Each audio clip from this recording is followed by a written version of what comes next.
Okay, we are going to go ahead and get started. My name is Amy Spriggs. I'm the Director of Marketing Strategy here at Tomorrow's Technology Today. Thank you for joining us today's webinar on Microsoft Teams. And I wanted to let you know that our webinar is being recorded today. So feel free to, if you have to jump on and off, that's fine. We will have the recording available later. You'll also be able to share that with others. I will be monitoring the Q&A. So there's a Q&A section. If you go into the Q&A and you ask a question, I will check that. We'll either ask Katie to answer that for us, or I may be able to type an answer right back to you in there. Our presenter today is Katie Kramer. Katie is a training and project specialist for TTechT, offering Office 365 and security awareness training. Katie has over 15 years experience in the IT field and a degree in business information systems. I'd like to welcome Katie Kramer. Thanks, Amy. All right, welcome everybody, and thank you so much for joining us. So whether you are brand new to using Teams, if you guys are thinking about getting started with it, or if you have been using it for a while, we're also going to talk about some of the latest changes that Microsoft has made to it and kind of a couple other things that are on the roadmap for them. So pretty exciting stuff. We use Teams all day, every day here in the office, and the place that I worked at before this, we also use Teams all day, every day. So it is a powerhouse for collaboration. You can chat, you can meet, you can call, you can share files, you can share your screen, all kinds of awesome things in here. So I am super excited to show this to you if you haven't seen it before. So the first thing that we want to talk about is just for getting started, just kind of the basics of what the Microsoft Teams screen looks like. So if you go over to your left-hand side, this is your little navigation bar where we have activity, chat, calls, calendar, Teams, files, and then of course all the little options that we have to add in the different apps. So we are just going to, let's see. So if you need to sign in or out of Teams, just go up to the top right and you can click on your little picture, and from there you can sign out. If you need to switch to a different organization, sometimes we have to do that. I host a lot of meetings within Teams, or I also need to join, like we're a Microsoft partner, so sometimes I need to join the Microsoft tenant. I just click on the accounts and orgs, and from there I'm able to select whichever team that I need to join. That basically gets you outside of your own tenant, and then you can jump back in to the tenant for your business. Let's see. So all the different activities. So once you get going with your teams and you have a lot of different teams set up, you'll want to use your activity. This is just a nice way to show, like if you've been app mentioned, it'll show up in here. It'll just give you a little notification that you have an unread message over here, and then it easily takes you directly to, let's say, that Teams channel or to that chat conversation. And then our next option is for the chat. And let's see.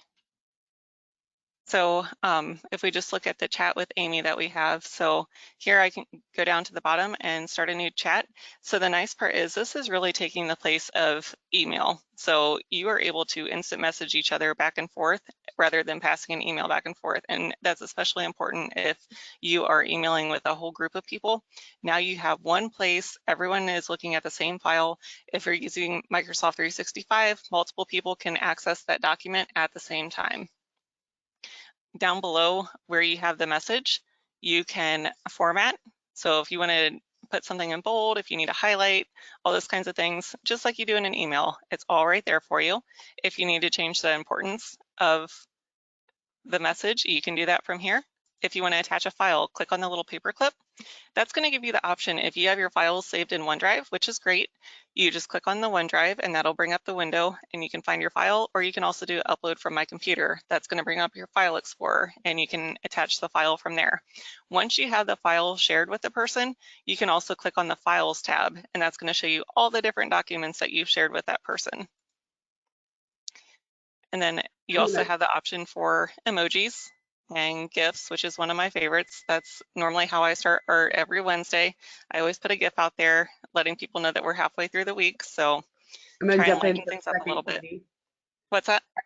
I just want to jump in for just a second. I know I just threw a chat in there real quick and threw it at her while she was presenting. But this is a really nice way to go back and send quick messages to people and know if they've read it or not, because you can also see if they've seen it. So you may want to show them that. And the other thing that I love about this is the editing process, like you said. So yeah, so here I can see the last message that I sent to Amy was just letting her know that we were starting the webinar. So here it's got the little check mark. You can also go back, and if you ever need to edit your message, you can click on the More Options button. And from there, if you need to edit it or if you need to delete it, if that's something that's not relevant anymore, you can do that from here. So, and then if you want to add just a little emoji to the message, you can do that as well. So I'm going to say that I like Amy's message. Let's see, from here, I can also schedule a meeting with Amy. So if we are tired of typing back and forth, I just click on schedule a meeting. We can give our meeting a title. And here you can see it also has, it uses a scheduling assistant just like Outlook does. So here I can see that Amy's free at 1:30 today. So if we wanted to schedule a meeting from 1:30 to 2 to pick up our conversation, we could do that. If we want to have it repeat, let's say we want to have a conversation every Wednesday at 1:30 after the webinar, talk about, you know, what we need to do different or any ideas that we have, we can do that from here. If we want to have it within a Teams channel that we both have access to, we can do that. Then when we record the Teams meeting, it'll be available within the channel when we're done. And then any details that we want to include down here below. And again, you can add all the different formatting that you want. Then if I send this, it's going to send Amy the invitation, and then from there, it'll have the option for her to join.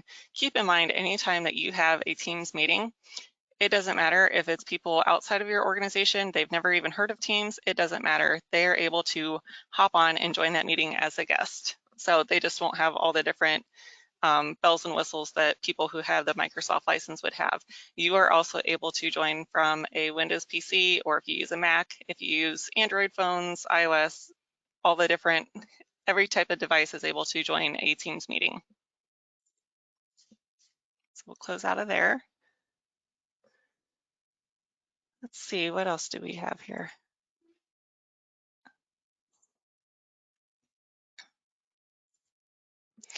And then we also have, let's see, so if I want to add an app to our conversation, so let's say that we want to use a OneNote document to keep track of our notes, I can do that from here, and then it's going to pin it up to the top. So it'll add a tab up to the top so you can easily find your OneNote document that you're sharing back and forth.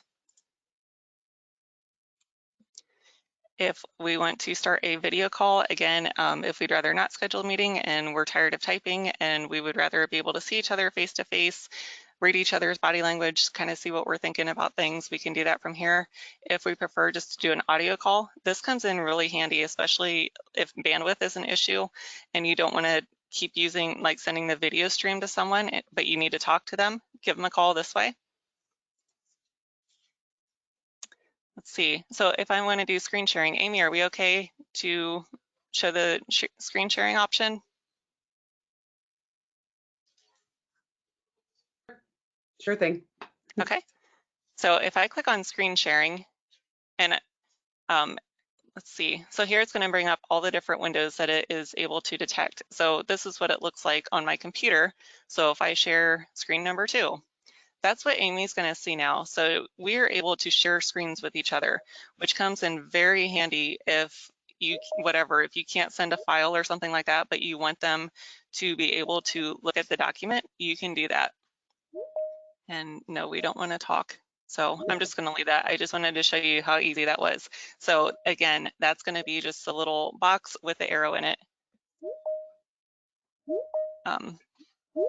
Mute it here in a second. It's loving me right now. Oh, okay. If we need to add people to our discussion, we can do that from here. So if we go up to the little people up here, and from here we can just type in someone's name. So let's say that we want to add Lisa to our conversation. We can add her in and just click on add, and then that's going to bring our group together so that all 3 of us can talk about something. They also, this is a new feature that they just added, is called the Popout Chat. So this is really nice to have, especially like Amy and I talk like throughout the day about different things, whatever we're both working on, and we need to go back and touch base about something. So it's nice to have an extra window available that it pops out like it's extra from the rest of your team's activity. So now I have this extra window that I can just leave Amy up all day, or anybody else that I'm talking with, but it's just nicer to have it so it's easy to get back to. And sorry, the reason that was ringing is because I didn't answer her call when she sent me the message. So whenever you get that join notification, that's the notification. So your computer rings like that. So I had to close out of a different screen to do that. So my apologies there. But it's nice because it does notify that person and with that tone to let them know that, hey, that meeting has started and you can go ahead and join. All right, Amy, do we have any questions from anybody about the chat? No questions in there just yet, but I do encourage everyone who is attending, if you have a question or you need to raise your hand at all, feel free to do that. You should have those options in there. Go ahead and go to the Q&A and ask a question. You can ask them privately. It'll come just to myself, and then I can ask it of Katie or answer it for you. All right, thank you. All right, so up next, let's just take a look at our call options. So this is up to you if you want to use speed dials. If you have a lot of people that you frequently call, just go up to add speed dial, type in their name, and boom, you can add them to your favorites from here. Then all I have to do is just click on either the little video call or the phone to be able to call Lisa. You can also add in different contacts. Here you can see your history as well as your voicemail.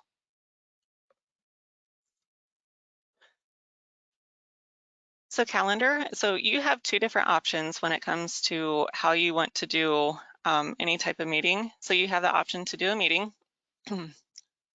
which we just talked about a little bit ago, but this is going to be used mostly for if you need to collaborate with your team and everyone needs a chance to talk. This is kind of like replacing like everyone sitting within the conference room. So if your whole group gathered in the conference room, now you're able to just schedule a meeting from here. Or if you need to be able to meet with a client, you can also schedule a meeting, and then from there, they are able to talk back and forth with you. You guys can share screens and all those kinds of things. The other option is, whoops.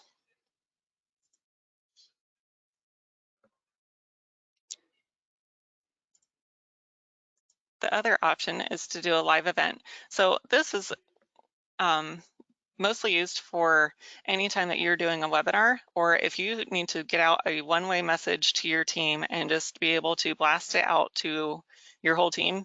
And it's just that direct delivery. It's not that back and forth like what you would have within a meeting.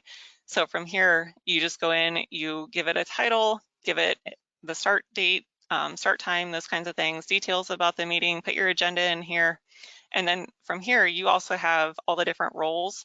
So as a producer, I have all the tools available to me. Anything that you can think of to want to control a meeting, that's what you have access to.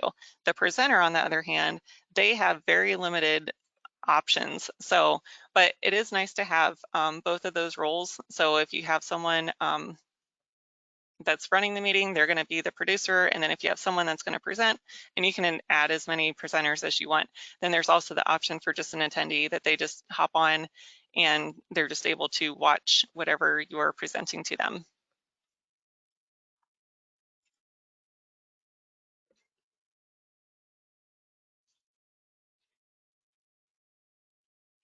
All right, let's get into Teams. So this is the super cool part about Microsoft Teams. So this is going to be anytime that you want to add maybe your project team or different departments, if you have like a couple people within human resources or accounting, and they need to be able to collaborate on different things, share files back and forth. Anytime that you create a team within here, it's also going to create a SharePoint site for you. And from there, then you have access to all your different files set up. So we will walk through that. So I'm going to go down way at the bottom. There's the option to join or create a team. I'm going to click on that, and I will go to create a team. And let's say that I want to do it from scratch. If you have the team already set up within your Office 365, you can use that, but we're just going to do it just very basic. And then from here, if you want to make it private, so people need your permission to join, or you can do anyone within the organization can join. I'm okay with this being public.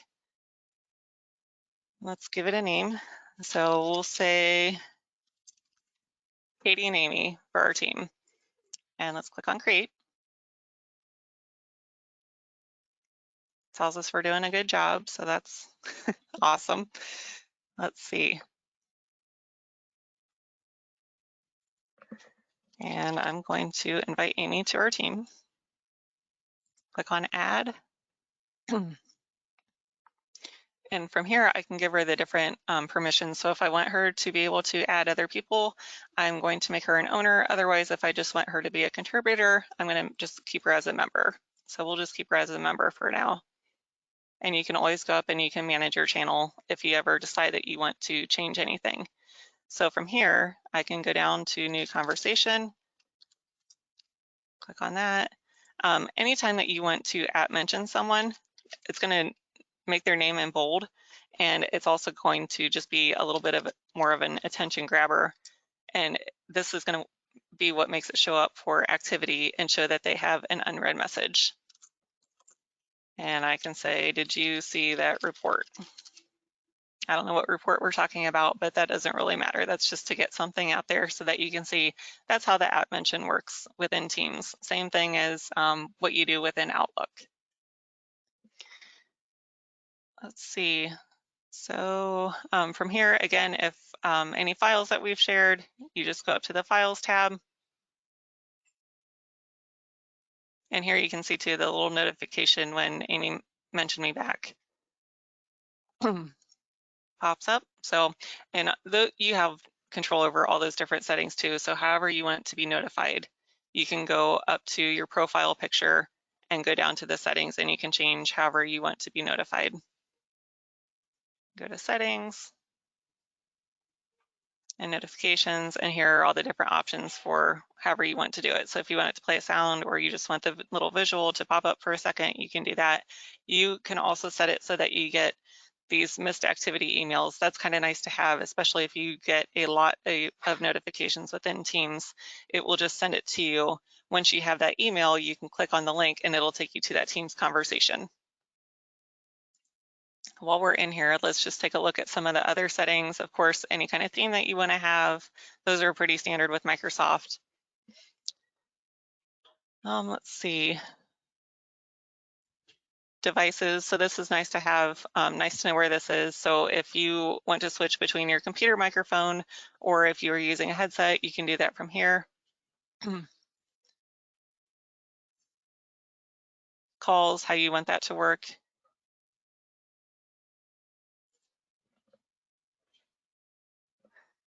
Let's see. Let's see what Amy's putting in our post. Let me go back to post.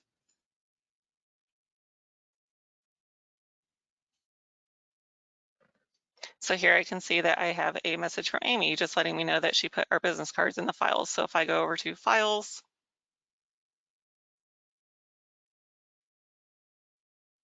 and here you can see these are our business cards. So I can click on that.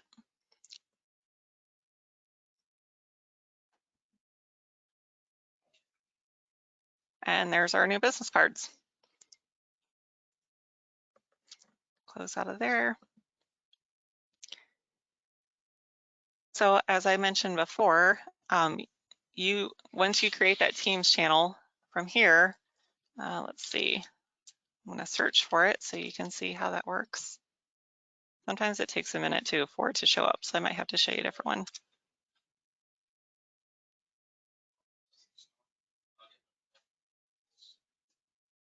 So here is our new SharePoint site. So anytime that you're sharing files back and forth, they will now be on a SharePoint site. So here you can see we are able to add all the news that we want to. So if we want to put like, hey, I'm going to be out of the office on Friday, I can put that right up here at the top, or any other news that we want to share back and forth. Here I can see the activity. So here we can see that Amy shared business cards. Let's see. So nice to have. I really like that they integrate that with using SharePoint and just being able to search the site once you start to really get going with using Teams. It makes it a lot easier to find things. So let's see. Let's go.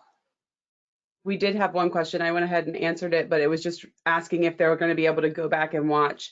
And yes, just a reminder, we will definitely have the recording available. Hopefully we'll have it up and posted within the next 24 hours. All right.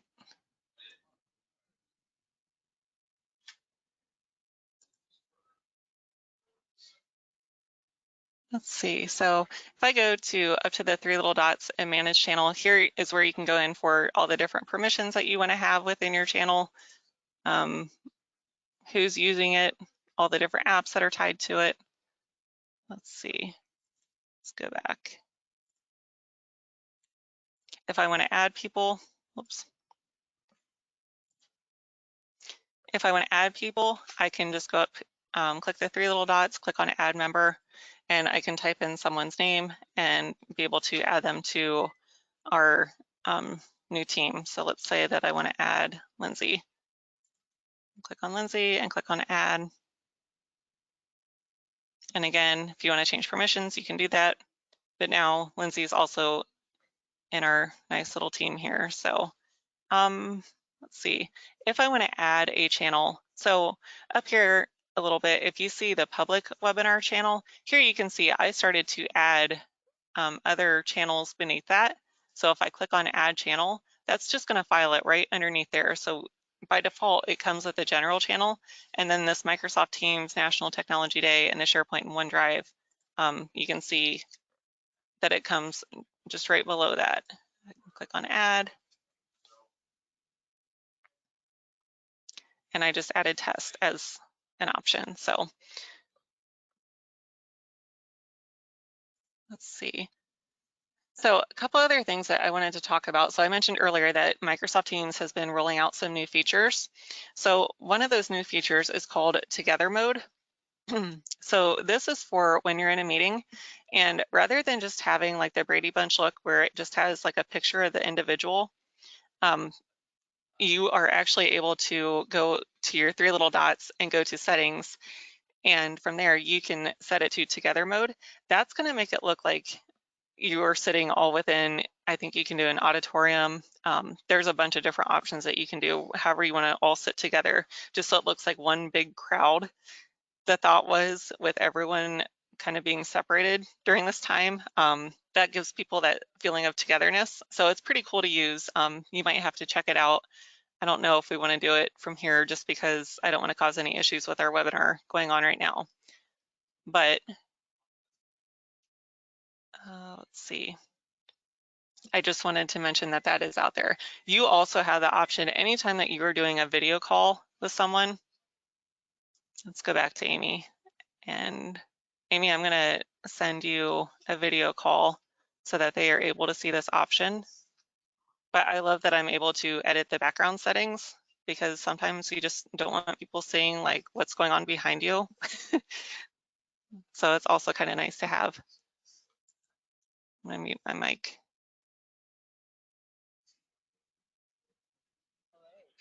There we go.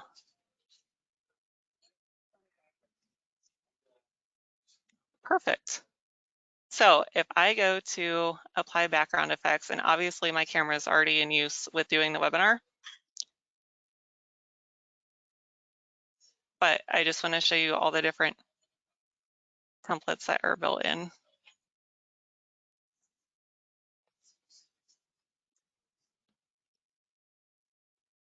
If it'll come up.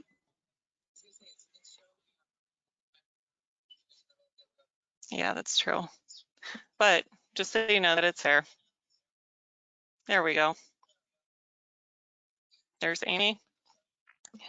But here you can see if you want to sit on the beach or if you want to sit in high rise, you want to have balloons behind you, click whatever option you want, click apply, and you're good to go. Then you have balloons behind you.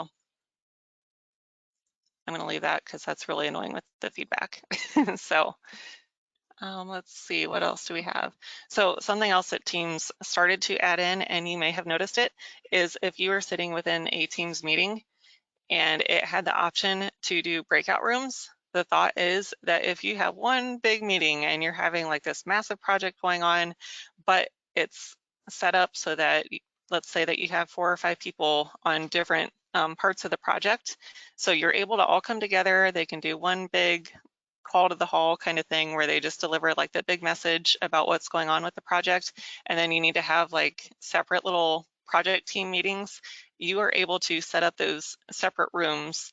And from there, the person who owns the meeting is able to bring everybody back into the same meeting, you know, let's say 2 or 3 hours later, once everyone gets a chance to collaborate a little bit. So you may have seen it, I think it was probably about 2 weeks ago, I noticed it and then they took it away. So they had a couple bugs to work out, but just know that that is on the roadmap and they are planning to release that soon.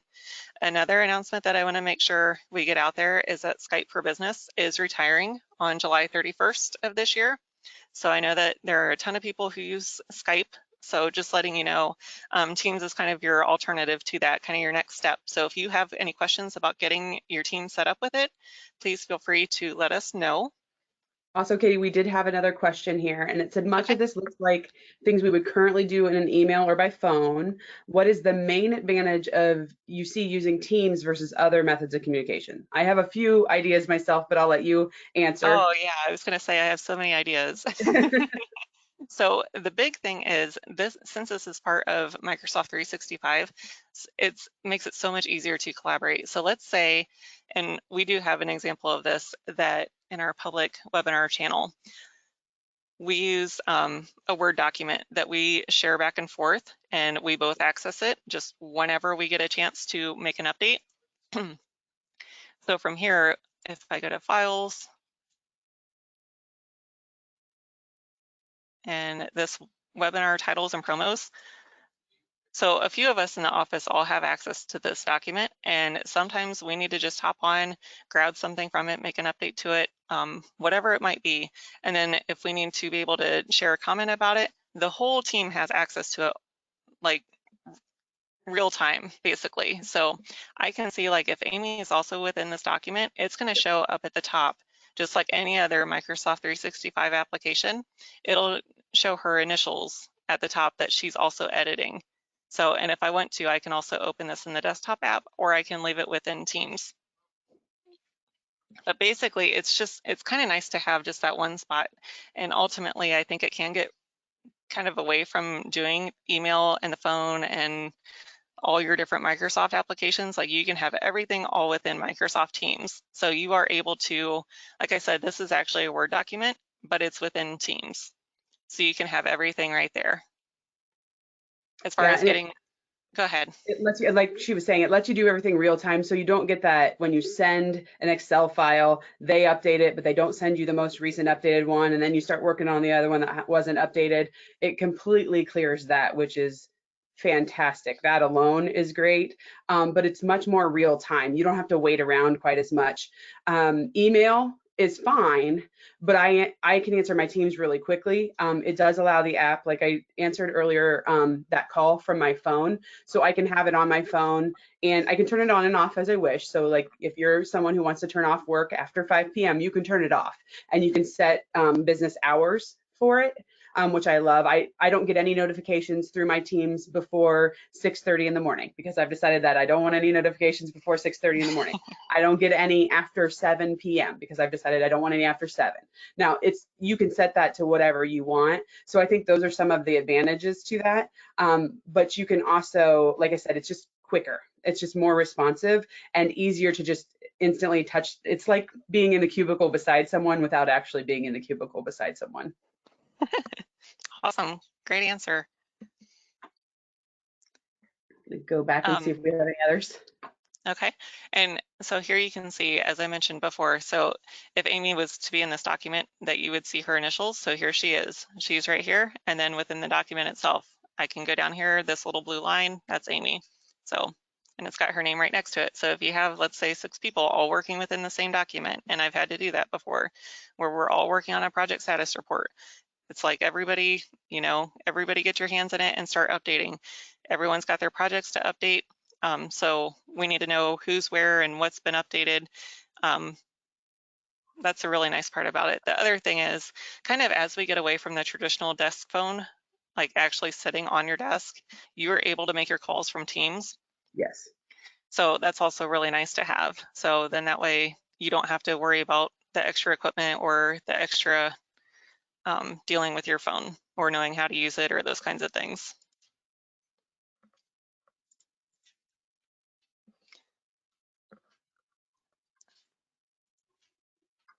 So something else that I wanted to show too is the admin center for Teams. So for anyone who is an admin for your organization, if you go to admin.microsoft.com, that's going to bring up this admin portal. And if you go down a little bit to admin centers, we go down to Teams. That's going to give you all the different settings for your organization. So this is important to know. If you ever have trouble communicating with someone, especially outside of your organization, this is where you want to go to see what's actually going on. So, and this is not something that everybody in your organization should have access to. We don't want that at all. Normally just keep it to like 1 or 2 people that are kind of that techie administrator level to keep tabs on what's going on with your admin center.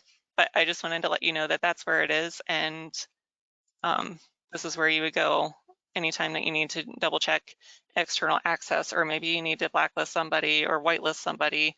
Right now it's got it working with people that use Skype for business, so eventually that'll go away. So just want to let you know that that exists. Yep. Amy, is there anything else you can think of? I don't see any other questions right this second, so if anyone has anything, go ahead and throw that in the Q&A real quick.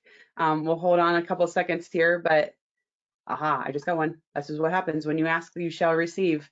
Hang on just one moment. I see it popping in. It says, what headset do you recommend? Do you have a recommended headset necessarily? I like Logitech, and I like this whole giant kind of keeps, I don't know, like I can't do like just the one ear when depending what I need to do. And I don't use one at all. But I also work remotely. So I am working from home and there's no one else here right now, so I don't need one right now. I do, however, use a headset when my children are home. So it just depends on what you need. Like I said, I typically don't use one at all, and Katie uses that one. Yep. Any other questions? Pop them in there real quick and I'll get to them.